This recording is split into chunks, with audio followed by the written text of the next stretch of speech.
I was meditating before the session about what I should aim to say here.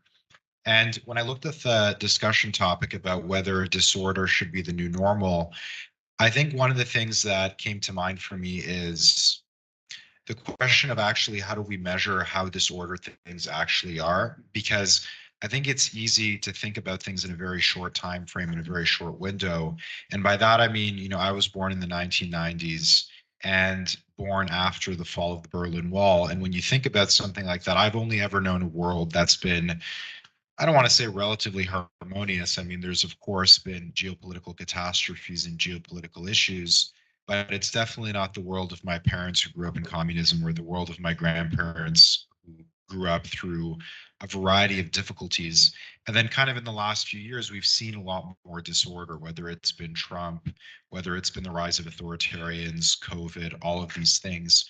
But I mean, I also think if you look at things historically, and I'm a fan of history, you can see that we kind of go through waves where there are, for example, the Napoleonic Wars, then you have the Congress of Vienna and peace for several decades. Then you have again disorder in the First World War and the Second World War, and then perhaps some degree of normalcy afterwards.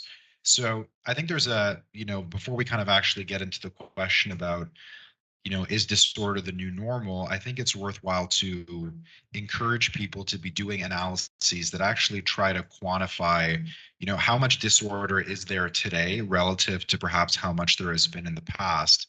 And I don't know if that's an easy endeavor. So I'm going to kind of do the irresponsible thing of telling other people what they should do and not offering to do it myself. But I think it's an important question to ask because I think it's easy to look at where things are now and think to ourselves, they're very fractured, they're very disordered, and certainly there is an element of that. But I think situating where we stand historically is also very important. You want me to go? Okay. Right. I get to go next. So I'll do the very straightforward answer to the question. So should disorder be the new normal? And I would probably say no, because disorder just has a very bad connotation. But I think the reality is that certainly uncertainty is likely to be the new normal. And what is the kind of the difference and how do we work in those areas? I think when one looks at the kind of descriptor for the session, it talked about a lot of increased activism that we see on certainly both sides of the political spectrum. And I think, yeah, that is definitely true. A lot of that activism is also driven by very increased polarization on both sides of the spectrum. And I think it's the polarization that sometimes drives either the disorder or some of the uncertainty that we see, because you may kind of swing from one to the other. That being said, sometimes boring isn't great either. I was talking with a colleague before this about the upcoming UK general election. And actually, we have two parties, the big two parties, which are likely to get the most votes unless the Conservatives collapse even further.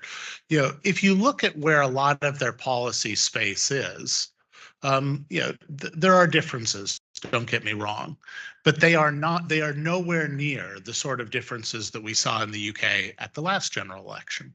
So in some senses, in the UK, we've seen a collapse back to the center. Now, some of that might also be driven by the fact that we don't have a lot of money to do things. But I think, just because we see this kind of normalization in some areas does not necessarily mean that the electorate are terribly excited about it. If you poll UK citizens, they certainly are not big fans of the governing party, who the Conservatives, who they see as not doing a lot for them over the last number of years they've been in power, I guess 14. But there's not a huge amount of enthusiasm for the presumptive incoming Labour government should they come into power. I think some of that's also, to be fair, as an aside, a bit of a strategy from the incoming Labour government, or the presumptive incoming government, who want to make sure that they keep as close to the current government on policy spaces, because then the choice will be someone who you don't like over the last 14 years as opposed to someone that you don't really know. So maybe we'll see some of that spreading, but let's see. I think that if one looks at how one manages disorder or one manages uncertainty, particularly in the kind of policy space and the governance space, there's a couple quick points that I would make. I think first is the importance of education in helping to mitigate. Unfortunately, this is not a quick fix, and I talked about this a little bit in the session that I did yesterday. But the importance of making sure that the public understand how our institutions work, how our democratic processes work, how to distinguish good evidence from bad evidence, fact from opinion. And there's also actually really an education job to do as well with a number of the people that are in the political and policy community, because a lot of these people haven't necessarily grown up with a lot of that background either. So I guess a plug for things like civics, citizenship in our education systems. It will take a little while to filter through, but certainly will give some benefits. So the question is, what can we do now? Are there things we could do now to address short-term issues? And I think for me, it's about doing what one can to shore up the democratic legitimacy of our governments and safeguarding the political process and the voting campaigns and the voting activities that happen. Because I think if there are questions, and we've seen echoes of this in the United States, where people do not feel that the political process is fair or that votes have been manipulated, it makes it a lot easier to challenge results, and then those views take hold, and they're a lot harder to extinguish once they get going. Better to put a fire out when it's small than when it's raging across the country. And so, are there ways that we can really look to safeguard particularly the voting processes that we go through? And I know this is something that policymakers on both sides of the Atlantic are focused on, because we have the year of elections, the focus of another session yesterday. EU parliamentary elections, US presidential, senatorial, and House elections, and then a UK general election later, in addition to a number of other elections in the world. But I'm thinking here particularly what can be focused on in the West. So my longer term and shorter term solutions, as imperfect as they might be. All yours. All right. Well, I was curious, and I was also wondering if we were going to define disorder and all of that. But I think maybe that's a good challenge to the organizers. But my PhD is in the phenomenology of human-computer interaction, and a lot of the work that I do now is in how we work. And I think one of the things that I've learned is one of the only constant and consistent things on the world is the human man. And I say that with all the things. But a lot of times when we look at different aspects, it can look like chaos at certain times, it can look like disorder. But what it actually is something very organic, something cyclical. And what does the history teach us in looking at? There's no new scenarios, completely new scenarios. There's no new problems. So what has history taught us in the past that looks at how do we take this on? And our biggest challenge right now, or one of our biggest opportunities, because they travel together, challenges and opportunities, is that we have a lot more people and a lot more different people looking at something. And we have people who are not as consistent and as constant. And I'm just joking, by the way. But I think when we look at this, and this is the point of this conference, right? How do we tackle something slightly new with a bunch of different people who are maybe more representative of the chaos than who have been here before? And what is the opportunity in that? Because that's the only thing we can do, right? Look at what we can do in the future. So maybe that's a challenge back to you guys in how we do this. I mean, I think the point that you mentioned about, yeah, I think kind of zooming out and looking at things in a historical lens is important because I remember taking a course in my undergrad on international political economics, and I think the key argument the professor made is that if you really look at the international history of political economy, it's really one of kind of globalization and then contraction. And I mean, we think of globalization as a very 21st century term, but you have seen waves of greater global integration in the past before. You've then seen people that lose out to those kinds of things, people react, and then things close off and the cycle repeats itself. I think even with something like AI, which is what I focus in, there's all this talk about AI being this new technology, and it is in a lot of ways. But the challenges that it's introducing about whether it's going to automate jobs or augment jobs, those aren't really new challenges. It's just kind of framed in a different way. So, I mean, when you think about the question, I think the answer is obviously no, disorder shouldn't be the new normal. But I think the question is for me, how disordered are things now relative to how they've been before? I mean, one of the charts that I find to be super interesting to look at is the one that maps the hours worked by people in Western economies over the last, 2 centuries. And you can see that we're now working, yeah, a lot less than we ever have before. And I mean, objectively, my life is probably way better now than it would have been, if I was born 2 centuries earlier in my family and kind of farming 70 hours a week. So I think some perspective is necessary. I think a lot of these, one thing that I did want to add, and I think this comment has been made throughout the sessions in the last few days, is that a lot of these kind of great initiatives like CERN, like the European Union, like the United Nations, kind of came out of contexts where I think people really came to appreciate the nastiness of humanity, and they kind of saw that very directly.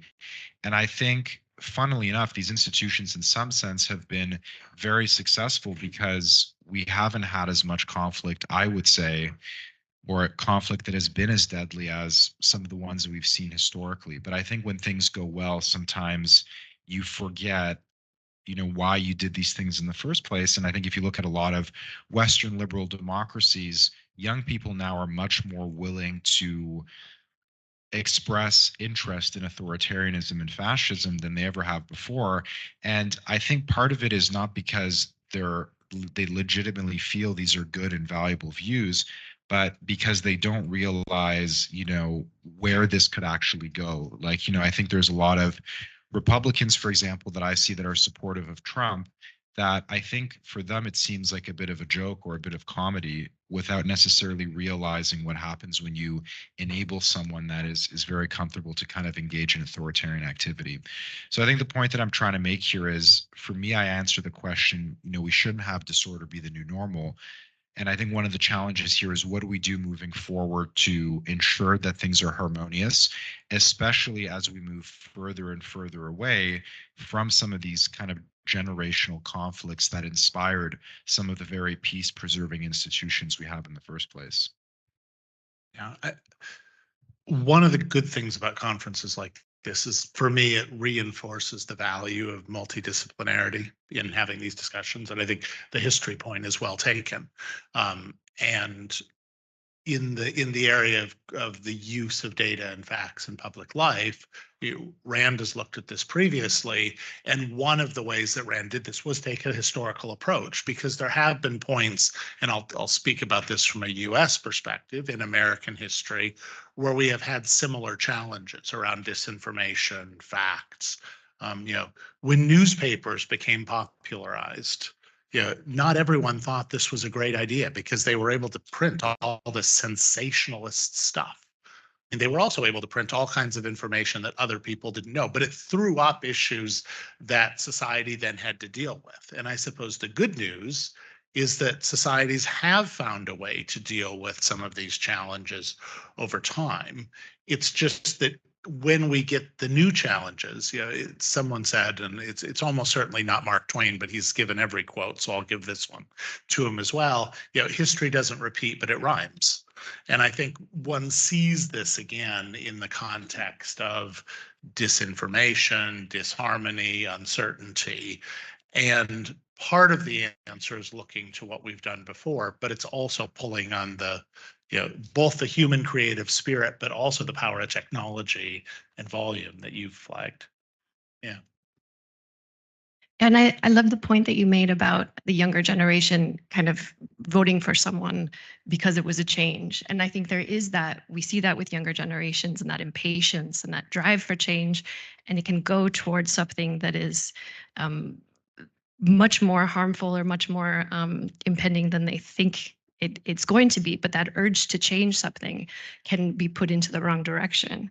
So, and I think one of the things that we also mentioned was AI and its newness, which of course we all know it's not. But I think another thing is AI right now is either equal to us, or I love what Tim said, or less than us.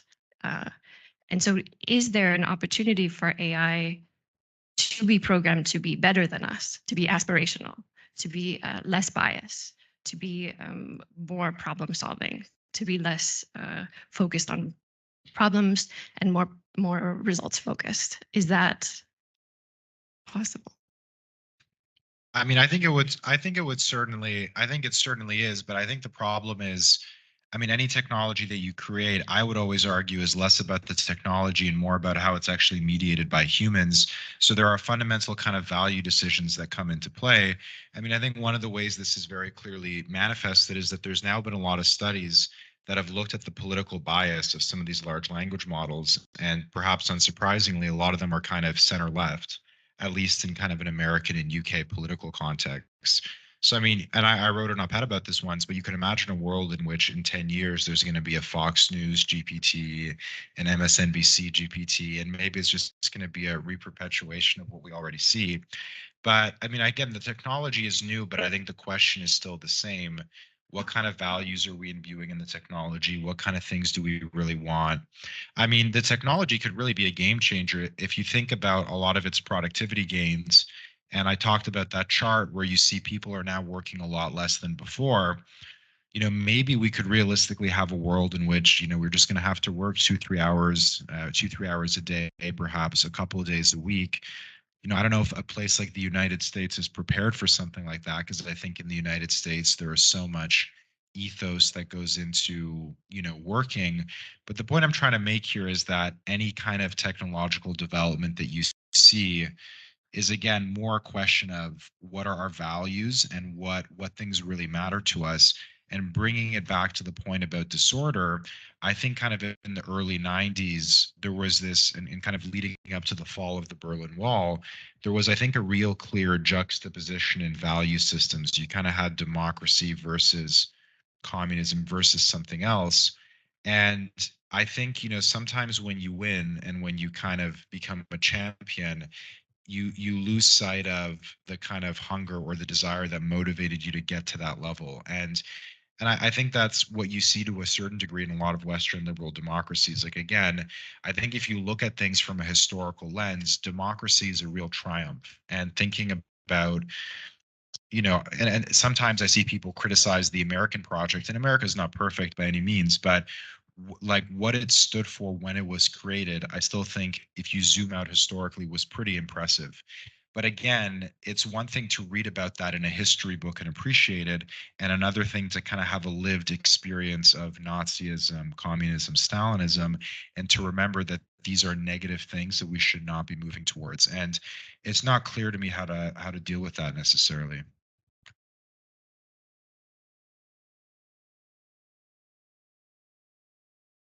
I'm sorry to be here so often, but you really intrigued me with the history issue, and my question would be, for I don't know 500 years, if you were in a rural environment, which was predominantly the way of living, you would have what 15 to 20 social relationship for centuries, right?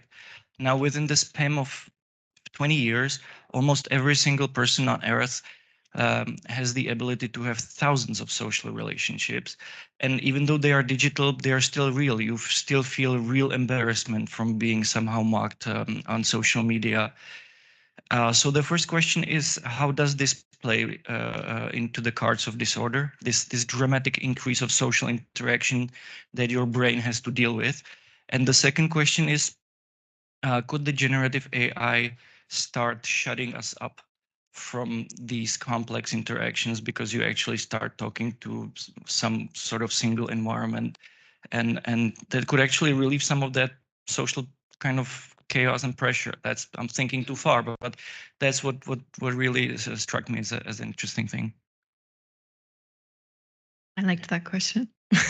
I think the attention on the fact that the way that we're living and working right now is completely unnatural and very much changed from our recent past is a huge concern. The chemistry in our brain that a lot of us are living now is highly unhealthy. We marinate in our stress hormones during the day, and we don't have a way to exude them, extract them, and we sit in them. So, and I think another thing when you talk about the American working society, in Europe, a lot of times when you leave a job or you're asked to leave a job, you have the meeting and then you're there for a few more months. And in the US, you spend almost all your waking hours with the people that you work with. It is very much a tribal community. It's a lot more natural in that aspect. And when you have that meeting, you leave that day. There's also workplaces that I've heard change your card entry so you just can't get in the building, but very, very unnatural. So looking at, I can't answer the question about can AI focus and singular our interactions a little bit, but I think in this whole AI thing, in this whatever, we have to get to the fact that we exist in this too.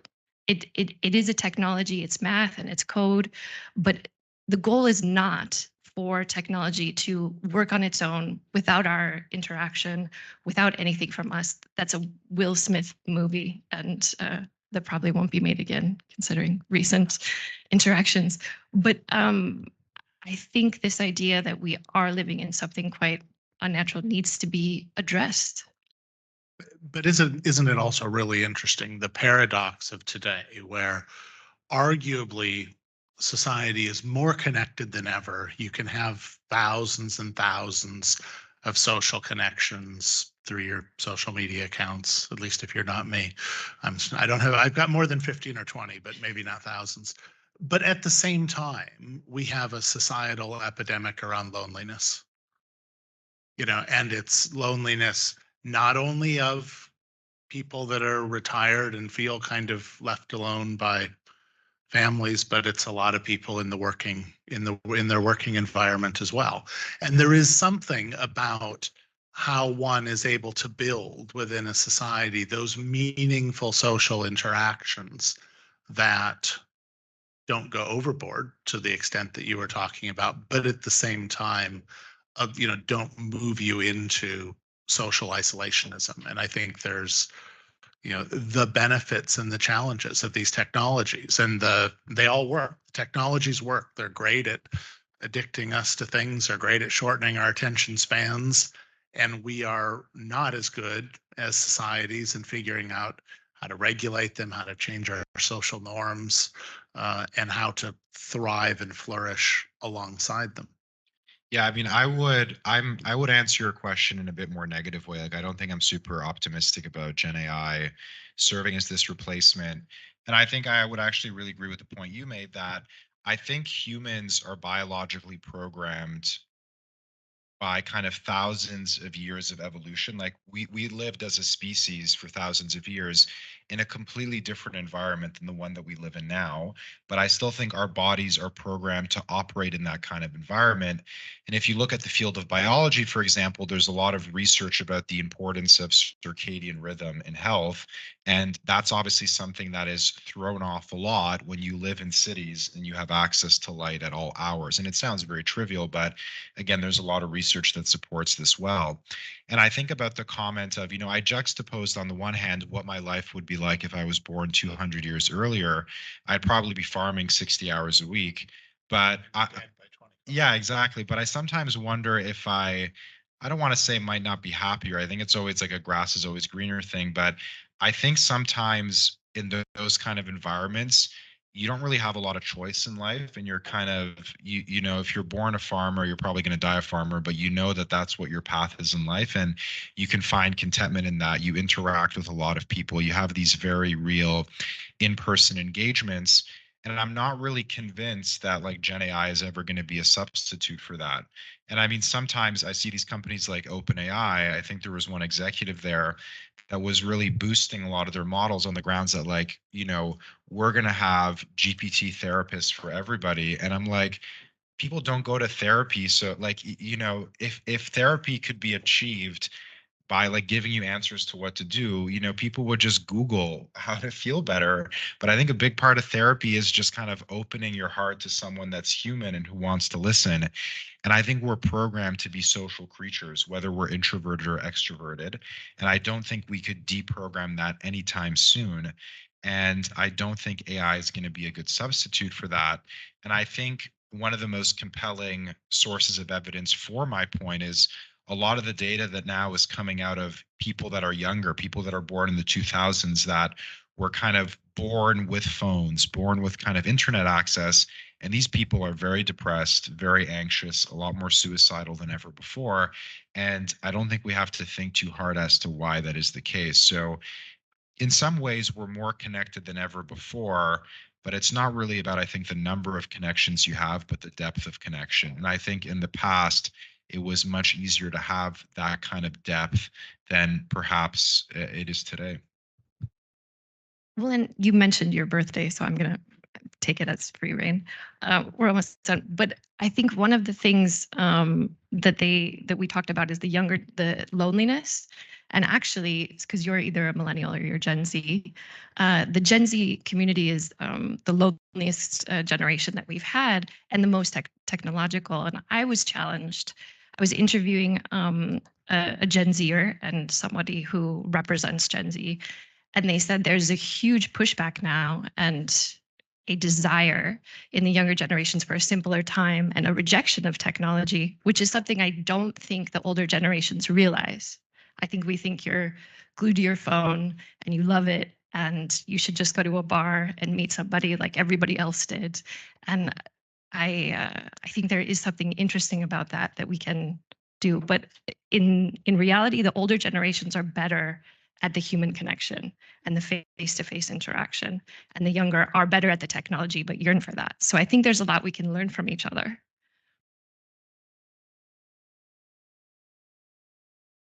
Yes, thank you so much. My thought was that it really wasn't that long ago that you would do most of your work and day-to-day interactions not digitally. And now I do 99% of all my work, except for these conferences and meetings, on my computer. And then when I finish working, something on Netflix, or I might call someone, or I might write something. And we have a lot of intern program participants, and once somebody came to start their internship and they didn't have their laptop with them, and I'm like, what would you do?